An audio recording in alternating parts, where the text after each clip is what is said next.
ఆ టైటిల్ పెట్టాడండి, ఏం పెట్టాడో తెలుసా? అది చూశాక నాకు ఛానల్ పాపులారిటీ కోసం, వ్యూస్ కోసం ఇలాంటివి పెట్టేసి ముస్లిమ్స్ మనోభావాలు దెబ్బతినే విధంగా, లేకుండా ఆ వీడియో తన వైరల్ అయ్యాక కూడా ఎలాంటి యాక్షన్ తీసుకోలేదు చూసారా. హాయ్, హలో ఎవరివన్, అందరు ఎలా ఉన్నారు? ఈ కబాబ్ అన్న విషయం గురించి మన తెలుగు స్టేట్స్లో బాగా వైరల్ అవుతూ అండ్ ఇష్యూస్ నడుస్తూ ఉన్నాయండి. దాని గురించి చర్చలు నడుస్తూ ఉన్నాయి. నేను స్పందించకూడదు అనుకున్నాను సామాన్యంగా, కానీ ఇక్కడ నేను కొన్ని చూశాక, కొన్ని విషయాలు గమనించాక నాకు రెస్పాండ్ అవ్వాలనిపించింది. ఎందుకు అంటే ఇక్కడ కవ్వా బన్నుకు సంబంధించి అంటే కల్తీ జరిగిందని, లేకపోతే ఇలాంటి విషయాల గురించి విన్నంత వరకు బాగానే ఉంది. కానీ ఇక్కడ కవ్వా బన్నుకు సంబంధించి విషయాలు, కవ్వా బన్నుకు కానీ లేదంటే ఈ టాపిక్ అనేది ఇక్కడితో ఆగిపోలేదండి. ఇది ఎటువైపు దారి మళ్ళింది అండ్ ఏ పరంగా దీన్ని తీసుకెళ్తున్నారనే దాని గురించి అప్పుడు నాకు బాధేసింది. సో దాని గురించి అప్పుడు స్పందించాలనిపించింది నాకు. అందుకని సరే, ఇక్కడ ఒకవేళ చాలామందికి అసలు ఈ ఇష్యూ గురించి తెలియని వాళ్ళు కూడా కొంతమంది ఉన్నారేమో. ఒకసారి వారికి అసలు అంటే ఈ ఇష్యూ గురించి తెలియని వారు ఉంటే కనుక వాళ్ళకి కాస్త బ్రీఫ్గా ఎక్స్ప్లెయిన్ చేస్తాను అసలు ఏం జరిగింది ఈ ఇష్యూ గురించి అనేది, అండ్ తర్వాత ఎందుకు ఇంత వైరల్ అయింది అనేది. ఫస్ట్ వచ్చేసి ఇక్కడ తెలంగాణలో మేడారం జాతర అనేది మీకు ఐడియా ఉంటుందండి చాలామందికి. చాలా ఫేమస్ జాతర, అక్కడ చాలా పవిత్రంగా కూడా భావిస్తారు అక్కడ యొక్క జాతరని. అతని నేమ్ వచ్చేసి వలి అండి. అతను రెగ్యులర్గా కబాబ్ అని నమ్ముకునే అతను. కాకపోతే ఏంటంటే ఇక్కడ మీరు ఒక పాయింట్ గుర్తుపెట్టుకోండి, అతని నేమ్ వలి. సో ఈ పాయింట్ గురించి మాట్లాడుకుందాము. మరి అతను రెగ్యులర్గా కబాబ్ అని అమ్ముకునే అతను, చిన్న వ్యాపారం చేసుకునే అతను. సో చిరు వ్యాపారులు అంటారు కదా, సో అలా అతను కబాబ్ అని అమ్ముకునే అతను. అక్కడ నుంచి కర్నూలు నుంచి ఇక్కడ మేడారం జాతరకి వచ్చాడు. మేడారం జాతరకి వచ్చి అక్కడ కబాబ్ అన్ను రెగ్యులర్గా తను అమ్ముకునే విధంగా నమ్ముకుంటున్నాడు. కానీ ఇక్కడ కొంతమంది వచ్చారండి అతని దగ్గరికి. కొంతమంది వచ్చి ఈ యొక్క దాని గురించి అంటే అతను అమ్మే కబాబ్ అన్ను గురించి కానీ కవ్వ గురించి అడిగి ఎప్పుడు మ్యానుఫ్యాక్చరింగ్ చేశారు, డేట్ ఎప్పుడు ఉంది, తర్వాత అది క్వాలిటీదేనా, అది కల్తీ ఏమైనా కలిపారా, ఇవన్నీ మాట్లాడుతున్నారు. సో బాగానే ఉంది, ఇక్కడ వరకు బాగానే ఉంది. అక్కడ అడిగేది అండ్ అక్కడ చుట్టుపక్కల ఉండే జనాలు కానీ, లేకపోతే అక్కడ ఈ యొక్క డిస్కషన్ తీసుకొచ్చింది అండ్ అక్కడ చెక్ చేస్తున్నది ఎవరో తెలుసా అండి? ఫుడ్ సేఫ్టీ అథారిటీ అనుకున్నారా అండి? కాదు. మరి ఎవరు అంటే నార్మల్గా ఒక యూట్యూబ్ ఛానల్ వాళ్ళు ఈ యొక్క ఫుడ్ సేఫ్టీకి సంబంధించిన విషయాల గురించి చర్చిస్తున్నారు అక్కడ అతని దగ్గర. అంతవరకు బాగానే ఉంది.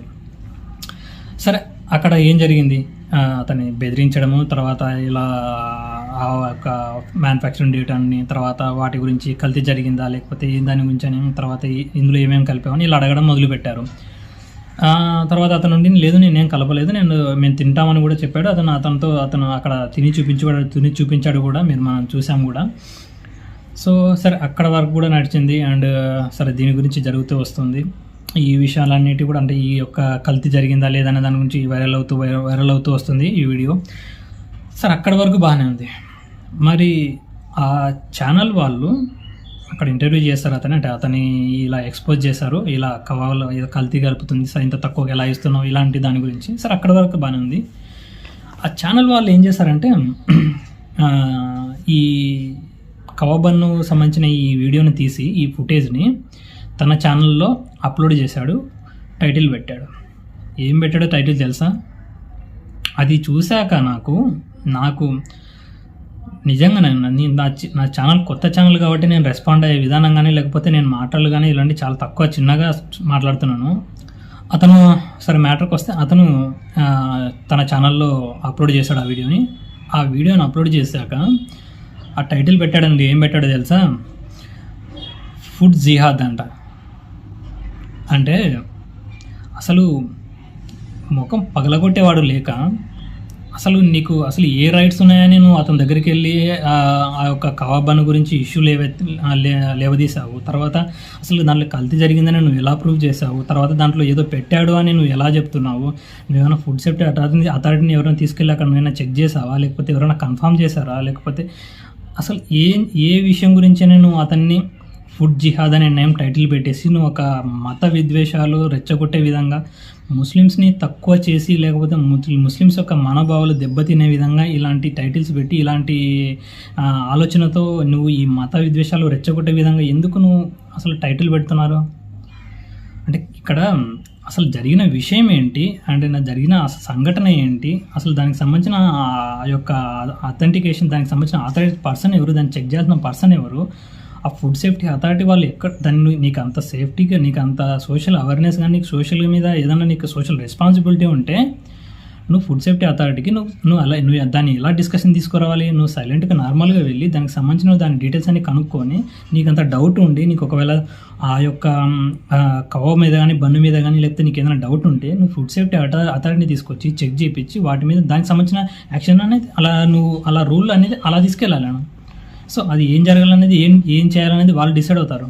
అసలు మీకేం సంబంధం ఉందని అసలు అక్కడ ఆ యొక్క ముస్లిం అని ఇలాంటి విషయాల గురించి ఒక టార్గెట్ చేసి ముస్లిమ్స్ మీదనే ఇలా టార్గెట్ చేసి చెప్పడం ఎంతవరకు కరెక్ట్ అంటారు?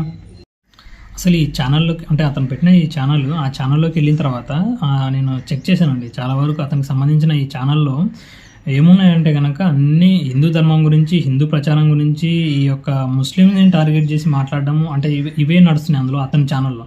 అంటే హిందూ ధర్మం గురించి నువ్వు చెప్పుకోవడం కానీ, లేకపోతే కనుక హిందుత్వం గురించి మనం మాట్లాడుకోవడం కానీ, ఇది ఓకే, ఇంతవరకు ఓకే. మరి అసలు హిందూ ధర్మం గొప్పది అని చెప్పుకోవడానికి ముస్లిమ్స్ను తక్కువ చేసి కానీ, లేకుంటే ముస్లిమ్స్ని టార్గెట్ చేసి మాట్లాడడం ఎంతవరకు కరెక్ట్ అంటారు? సో ఇప్పుడు అదే జరుగుతుంది. మీరు మీ ఆ ఛానల్లోకి వెళ్ళి చూస్తే నేను అన్నీ అవే ఉన్నాయి, దానికి సంబంధించే ఉన్నాయి. అంటే రెచ్చగొట్టే విధానాలు, రెచ్చగొట్టే మతాలను, మత విద్వేషాల మతాలకు మధ్య ఈ చిచ్చు పెట్టే ఇలాంటి విషయాల గురించి అందులో ఎక్కువ ఉన్నాయి. సో అలాంటివి చూసినప్పుడు అసలు చాలా బాధ అనిపిస్తుంది అండి. అసలు ఎందుకు ఎంకరేజ్ చేస్తున్నారు ఇలాంటి ఛానల్స్ని, అని తర్వాత ఎందుకు ఇలాంటి వాటి గురించి యాక్షన్ తీసుకోవట్లేదు అనేది చాలా ఆలోచించాల్సి వస్తుంది. ఎందుకు జరుగుతున్నాయంటే కరెక్ట్ యాక్షన్ తీసుకోకపోవడం వల్లే, అంతే కదా. మరి ఇప్పుడు అక్కడ జరిగిన ఇష్యూకి అండ్ ఇక్కడ ఇతను పెట్టిన టైటిల్కి సంబంధం ఉందా అసలు? మత విద్వేషాలు, మతాల మధ్య చిచ్చు పెట్టడానికి కాకపోతే యాక్షన్ తీసుకోక వల్లనే కదా, యాక్షన్ తీసుకోకపోవడం వల్లనే కదా ఇలాంటివి జరుగుతూ ఉన్నాయి. సో కాబట్టి ఇవి ఎంకరేజ్ చేసుకుంటూ వస్తున్నారు కాబట్టి వీళ్ళు కూడా ఈ టైటిల్స్ పెట్టి ఛానల్ పాపులారిటీ కోసం, వ్యూస్ కోసం ఇలాంటివి పెట్టేసి ముస్లిమ్స్ మనోభావాలు దెబ్బతినే విధంగా, లేకుంటే కనుక వాళ్ళని తక్కువ చేసి, లేదంటే కనుక వాళ్ళని ఏదో ఒక ఉగ్రవాదుల్లాగా ట్రీట్ చేసే విధంగా, అందరూ ఇదే వర్గానికి చెందినవారని చూపించే విధంగా ట్రై చేస్తున్నారు. సో దానివల్ల ఏమవుతుందంటే అందరికీ ఇంపాక్ట్ పడుతుంది. సో ఎక్కడో ఏదో ఒకరు చేసిన తప్పు వల్ల దొరికిన ప్రతి చోట ముస్లింని పట్టుకుని ఇలానే తప్పు చేస్తున్నారు, అందరూ ఇలానే చేస్తున్నారు, ఇందులో ఏదో కలిపారని పాయింట్అవుట్ చేయడం అసలు ఎంతవరకు కరెక్ట్ అంటారు? సరే, మరి ఇప్పుడు ఆ చిన్న వ్యాపారాల దగ్గరికి వెళ్ళి నువ్వు వెళ్ళి వీటి గురించి అంత ఎక్స్ప్లెనేషన్ అంతా నువ్వు అంత సేఫ్టీ గురించి నువ్వు ఆలోచించి వీటి గురించి కనుక్కున్నావు కదా. మరి పెద్ద పెద్ద హోటల్స్ ఉన్నాయి, తర్వాత ఎన్నో కల్తీలు జరుగుతున్నాయి, అండ్ వాటి గురించి వాటి దగ్గరికి వెళ్ళి నువ్వు డిస్కషన్ తీయగలుగుతావా? మరి ఒకసారి మాట్లాడి వెళ్ళి చూడు, ఏం జరుగుతుందో నీకు తెలుసు, అందరికీ తెలుసు. మరి చిన్న వ్యాపారస్తుల మీద మీ ప్రతాపాలు ఇవన్నీ, అండ్ మళ్ళీ దానికి నువ్వు పెట్టే టైటిల్ ఏంటి? సో ఇవన్నీ మత విద్వేషాలకు రెచ్చగొట్టి మతాల మధ్యన చిచ్చు పెట్టే విధంగా ఆలోచనలు ఇవన్నీ. ఎందుకంటే నాకు బాధేసింది బాగా దేని విషయంలో అంటే, రీసెంట్గా అంటే చాలా డేస్ అవుతుంది, ఒక 1 మంత్ అవుతుంది నియర్ బై, కర్ణాటకలో ఈ యొక్క మహిళా లీడరు, రాజకీయ ఈ యొక్క పొలిటీషియన్ ఆమె కూడా రోడ్ షో స్టార్ట్ చేసింది. అండ్ తన కాన్వాయ్లో అక్కడ నుంచి వెళ్తూ ఉన్న రస్తాలో ఒక మసీదు కనపడింది. ఆ మసీదు దగ్గరికి వెళ్ళాక తన కాన్వాయ్లో నుంచి ఒక రామబాణం ఎక్కుపెట్టి తన మసీదు వైపు ఇలా చూపించేసి అలా ట్రీట్ చేసింది. అక్కడ ఆ సిచ్యువేషన్ అందరు చూస్తున్నారు, అందరు అక్కడంత వరకు కూడా సరే రెస్పాండ్ అవ్వలేదు, బాగానే ఉంది. కానీ ఆ వీడియో తన వైరల్ అయ్యాక కూడా ఎలాంటి యాక్షన్ తీసుకోలేదు చూసారా? అసలు మనకు సిగ్గు చేయడం అనుకోవాలి, ఎందుకంటే అంత బాధాకరమైన విషయం అది. అసలు ముస్లిమ్స్ని టార్గెట్ చేసి అలాంటి విషయాల గురించి, లేకపోతే అక్కడ జరిగిన ఆ సంఘటన కానీ ఎంత బాధాకరం అంటే అసలు దానివల్ల హిందూ మతం మీద పూర్తిగా మంచి ఒపీనియన్ అనేది పూర్తిగా చెడిపోతూ వస్తుంది. అలాంటి ఎవరో ఒకరు చేసే ఇలాంటి వ్యవహారాల వల్ల హిందుత్వం మీదనే ఈ యొక్క ఒపీనియన్ అనేది పూర్తి చేంజ్ అవుతూ వస్తుంది. ఎందుకంటే ఆ ఒక్క సంఘటన వల్ల ప్రపంచవ్యాప్తంగా కూడా చాలామంది ఆ వీడియోను చూసి చాలామంది రెస్పాండ్ అయ్యే విధానం చూస్తే కనుక చాలా బాధ అనిపిస్తుంది. ప్రపంచ దేశాలన్నీ కూడా ఆ టెక్నాలజీ అని, డెవలప్మెంట్ అని, లేకపోతే కనుక వాటికి సంబంధించిన వాళ్ళ కంట్రీస్ డెవలప్మెంట్ గురించి ఎలా డెవలప్మెంట్ చేసుకుంటూ పోవాలనే దాని గురించి కొత్త ఇన్వెన్షన్స్ని కనుక్కుంటూ అక్కడే ఉంటే, మన ఇండియాలో మాత్రం మార్నింగ్ నుంచి ఈవినింగ్ వరకు, రాత్రి పడుకునే వరకు కూడా ఒకటే ఆలోచన అండి. మతాల మధ్యన కొంతమంది మతాల మధ్యన చిచ్చు పెట్టాలి, మతాల మధ్యన గొడవ పెట్టాలి, ఏదో ఒక విధంగా వైరల్ అవ్వాలి, ఏదో ఒక విధంగా పాపులర్ అవ్వాలి, ఏదో ఒక విధంగా వ్యూస్ తెచ్చుకోవాలి, లేకపోతే కనుక ఇలాంటి టార్గెట్ చేసి ముస్లిమ్స్ని పూర్తిగా ఇలా ముస్లిమ్స్ మొత్తం క్యాడర్ ఇలానే ఉంటుందని ట్రీట్ చేయాలి. ఇలాంటి ఆలోచనలు, ఇలాంటి మైండ్ సెట్ ఉన్న వాళ్ళని అసలు జైల్లో పెట్టి పడేయాలి, ఇమీడియట్ యాక్షన్ తీసుకొని. సో అలాంటప్పుడు ఈ యొక్క సంఘటనలు జరగకుండా ఉంటాయి. నేను హిందువునే, నాతో పాటు ఉండే నా ఫ్రెండ్స్ అందరిలో కూడా, నా ఫ్రెండ్స్లో చాలామంది కూడా ముస్లిమ్స్ ఉన్నారు కదా మరి. కానీ వాళ్ళలో ఎప్పుడు కూడా ఎలాంటి ఒపీనియన్ కానీ, వాళ్ళలో ఈ యొక్క హిందూ ముస్లిం అనే భేదాలు కానీ, ఇలాంటివి ఆలోచనలు కానీ, లేకపోతే మన ఇండియా మీద కానీ, ఇలాంటి కంట్రీస్ మీద మనకు వాళ్ళ ఒపీనియన్ కానీ ఎప్పుడు కూడా ఏది కూడా నెగిటివ్ అనిపించదు వాళ్ళకు. ఎందుకో మనమే సృష్టిస్తున్నాం వాళ్ళ మనోభావాలు దెబ్బతీసుకుంటూ, వాళ్ళకి చిన్నప్పటి నుంచి వాళ్ళ మైండ్ సెట్లో కూడా ఇలా పాయింట్అవుట్ చేసుకుంటూ రావడం వల్ల వాళ్ళ మైండ్ సెట్ కూడా చేంజ్ అవ్వడానికి ఛాన్సెస్ ఎక్కువ ఉంటాయి. అసలు టార్గెట్ చేయడం వల్లనే కదా.